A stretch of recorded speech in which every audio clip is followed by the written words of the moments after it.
Priya Ishwanyani, consultant thoracic surgeon and surgical oncologist.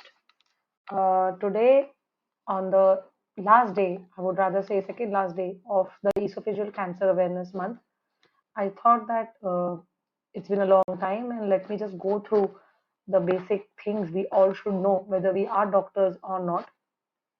Uh, my website, thethoraciclinic.com, always keeps giving regular updates on videos. So if you want, you can always have a look at it.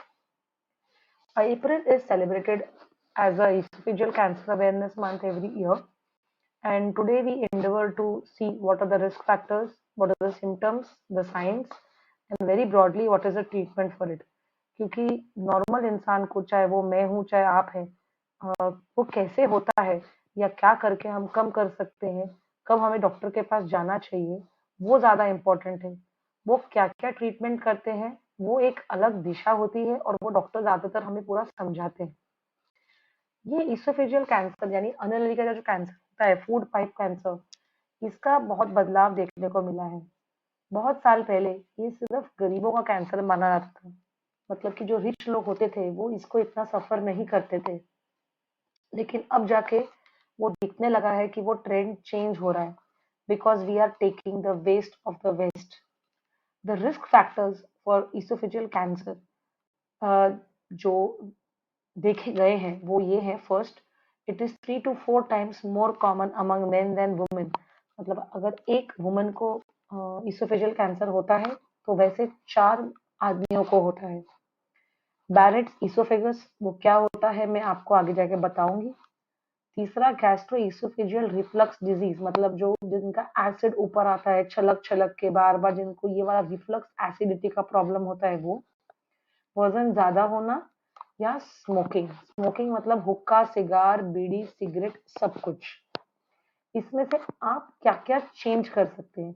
अब आदमी होना तो आप change नहीं कर सकते, Barrett's हो गया तो आप चेंज नहीं कर सकते, लेकिन आप क्या क्या चेंज कर सकते हैं वो है smoking, alcohol, gastrooesophageal reflux disease का थोड़ा सा प्रिवेंशन, थोड़ा सा timely cure, and obesity. Squamous cell carcinoma, 2 type के कैंसर होते हैं फूड पाइप में, एक होता है स्क्वैमस सेल, एक होता है एडिनोकार्सिनोमा। इन दोनों के बारे में मैं थोड़ा अलग बता रही हूँ क्योंकि दोनों का कॉजेस थोड़ा अलग है, दोनों के रिस्क फैक्टर्स थोड़े से अलग हैं। स्क्वैमस सेल कार्सिनोमा मिलता है पुअर न्यूट्रिशनल स्टेटस, जो मिडिल क्लास से कम कई बार होते हैं, पुअर न्यूट्रिशन पे ध्यान नहीं देते, low intake of fruits and vegetables, बहुत गर्म चाय, बहुत गर्म कॉफी, बहुत गर्म काढ़ा, ये चीजें का पीने का उनको आदत है, या बहुत ज्यादा जो तंबाकू या अल्कोहल का सेवन करते हैं। अब इसमें सोचने की बात है कि ये वाला जो कैंसर है ये ज्यादातर लो मिडिल क्लास में मिलता है, मतलब ये नहीं है कि ये रिच में नहीं मिलता, बट इसके जो रिस्क फैक्टर्स हैं वो अलग तरीके के होते हैं। इसमें वो लोग हैं जो ढंग का खाना नहीं खाते, फ्रूट्स नहीं खाते, वेजिटेबल्स नहीं खाते, रास्ते पे जो बहुत गरम, बार बार जो हम गरम गरम चाय पीते हैं या बीड़ी पीते हैं बहुत सारी, इसके चांसेस रहते हैं स्क्वैमस सेल कार्सिनोमा के। एडिनोकार्सिनोमा जो रहता है ये वो है जो आजकल काफी अपर मिडिल क्लास और सो कॉल्ड एलाइट सोसाइटी में मिलता है। Smoking is yes very common. Central obesity यानी जिनका पेट ज्यादा बड़ा होता है और जिनको क्रॉनिक रिफ्लक्स डिजीज होता है, मतलब जिनको क्रॉनिकली बहुत सालों तक एसिड ऊपर आने की, जलने की, छाती में जलता है, सीने में जलता है, खाना ऊपर आता है, कड़वा कड़वा लगता है, ये सब का उनको प्रॉब्लम ज्यादा रहता है। यही चीजें जब बनती हैं, बढ़ती हैं, तो बैरेट्स इसोफेगस बनता है। अगर आप ये डायग्राम देखेंगे तो पहले इंसान को एसिडिटी शुरू होती है, बार बार ये जो पेट का एसिड है, जो मेरा कर्सर घूम रहा है, ये खाने की नली के जो लोअर इसोफेगस होता है फूड पाइप का, उसको जाके एसिड छेड़ता है। वो इतना छेड़ता है सालों तक कि वो छेड़ते छेड़ते वो जो सेल होते हैं वो बदल जाते हैं, और ये सेल बदल बदल के धीरे धीरे पूरा एडिनोकार्सिनोमा में डेवलप होते हैं। ये डिफरेंस है दोनों स्क्वैमस सेल और एडिनोकार्सिनोमा में। स्क्वैमस सेल कार्सिनोमा ज्यादातर नीचे के साइड पे मिलता है, वो इन लोगों को ज्यादा मिलता है जिनको अनकंट्रोल्ड रिफ्लक्स डिजीज है। ये अनकंट्रोल्ड रिफ्लक्स डिजीज का एक कारण है मोटापा, यानी यहाँ के आसपास के जो आपके पेट के मसल्स हैं वो वीक होते हैं, फैट इनमें बढ़ जाती है, इसीलिए ये पेट का एसिड ऊपर जाके छलकता है।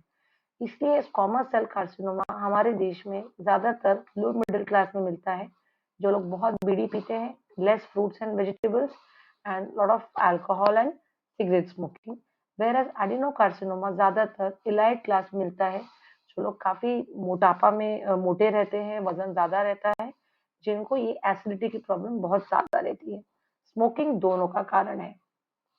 वार्निंग साइंस क्या है? What are the yellow signals which we have to face, which we have to know, which we have to realize before we enter the red zone? Heartburn, सीने में जलन, खाना खाया हुआ जो पचा नहीं है लेकिन आपके मुंह में आ रहा है, unexplained weight loss, hoarse voice यानी आवाज में बदलापन, आवाज में खरखराहट, खून में उल्टी आना, खांसी काफी होना जो ठीक नहीं होती, पीछे की साइड में कमर में दर्द होना यानी अपर बैक में। बट यहाँ पे most important symptom warning sign जो इसोफेगस कैंसर का होता है यानी फूड पाइप कैंसर का, वो होता है डिफिकल्टी इन सॉल्विंग। उनको खाना खाने में तकलीफ होती है। ज्यादातर ये सॉलिड से शुरू होती है और धीरे धीरे सॉलिड्स में एक्चुअली डॉक्टर के पास लोग कम जाते हैं, उसको एसिडिटी बोल के या कुछ बोल के निकालते रहते हैं। कुछ टाइम लगता है, उसके बाद जब वो जो खाने की दिक्कत होती है वो सेमी लिक्विड्स में आती है, फिर लिक्विड्स में आती है। एक सोचिए, अगर एक पानी का पाइप है, उसमें अगर थोड़ा सा कचरा जमा हो तो पानी का फ्लो थोड़ा कम होता है, बंद नहीं होता। जब जब तक पानी का फ्लो हमारे पास बंद होने लगता है तब तक मतलब पाइप कितना चोकअप हो चुका होता है। इसका मतलब हमारा मीनिंग ये है कि जब हमारे पास पेशेंट आते हैं कि उनको 4 महीने से 3 महीने से खाने में दिक्कत है और अब वो सिर्फ लिक्विड ले पा रहे हैं, तो उनके जो खाने का पाइप है वो कितना चोकअप हो चुका है। सबसे पहले इन्वेस्टिगेशन यानी चेकअप हम जो कराते हैं वो होता है एंडोस्कोपी, जिसमें जो डॉक्टर रहते हैं वो हम मुंह से एक पाइप डाल के कैमरा में देखते हैं, पेट तक पूरा जाते हैं कि रास्ते में इनको कहीं ब्लॉक दिखता है, हमको अगर ट्यूमर दिखता है तो उस ट्यूमर का हम बायोप्सी ले सकते हैं, टुकड़ा निकाल सकते हैं, हम उसका लेंथ देखते हैं, उसकी डेप्थ देख पाते हैं। जब हमारे पास फाइनल बायोप्सी रिपोर्ट आती है तो हमको डॉक्टर जो होते हैं पैथोलॉजिस्ट वो स्टेज बताते हैं कि वो जो बीमारी है ये कितना अंदर तक गई है। ये ये जो अगर हमारा फूड पाइप है इसकी ये वॉल्स की यानी दीवार के अलग अलग लेयर्स हैं, उसमें कितना वो डीप गया है। एक बार डायग्नोसिस हो गया हमारा एंडोस्कोपी और बायोप्सी से, तो उसके बाद हम आते हैं स्टेजिंग इन्वेस्टिगेशंस की तरफ। मतलब होता है हम पेट सीटी स्कैन कराते हैं, जिसमें हम लोग देखते हैं कि लिवर में या कहीं और में प्रॉब्लम है कि या नहीं है। ये हमारा फूड पाइप है जहाँ पे ये येलो साइन है और यहाँ पे हमारा ट्यूमर है। हम लोग कई पेशेंट्स को एक ब्रोंकोस्कोपी यानी सांस की नली में भी पाइप डाल के अंदर से देखते हैं। कई पेशेंट्स को अंदर की सोनोग्राफी लगती है जिसको ईयूएस बोलते हैं। ये सारी इन्वेस्टिगेशंस लगती हैं एक कंफर्म्ड डायग्नोसिस और स्टेजिंग के लिए। तो अगर आपका डॉक्टर आपसे 5 टेस्ट मांगता है तो वो ज्यादा नहीं मांग रहा है, वो सही टेस्ट मांग रहा है। इसका नॉर्मली हमारा इलाज सिर्फ सर्जरी नहीं होता, हालांकि सर्जरी सबसे अच्छा इलाज है, सबसे इम्पोर्टेंट इलाज है ईसोफेजेक्टमी का यानी फूड पाइप कैंसर का।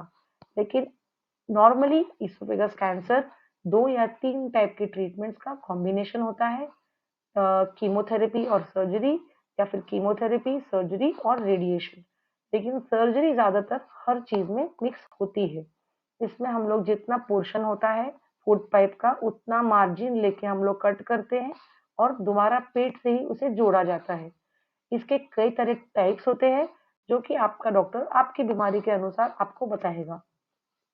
अगर आपकी बीमारी फैली हुई है या किसी को आप जानते हैं जिनको मेटास्टेसिस है, तो वो शायद सर्जरी के लायक नहीं रहते। उसमें हम लोग खाना आराम से जाए, पेशेंट को तकलीफ नहीं हो, जब तक उसका बाकी ट्रीटमेंट एक्शन लेता है, तब तक हम लोग उनको स्टेंट डालते हैं।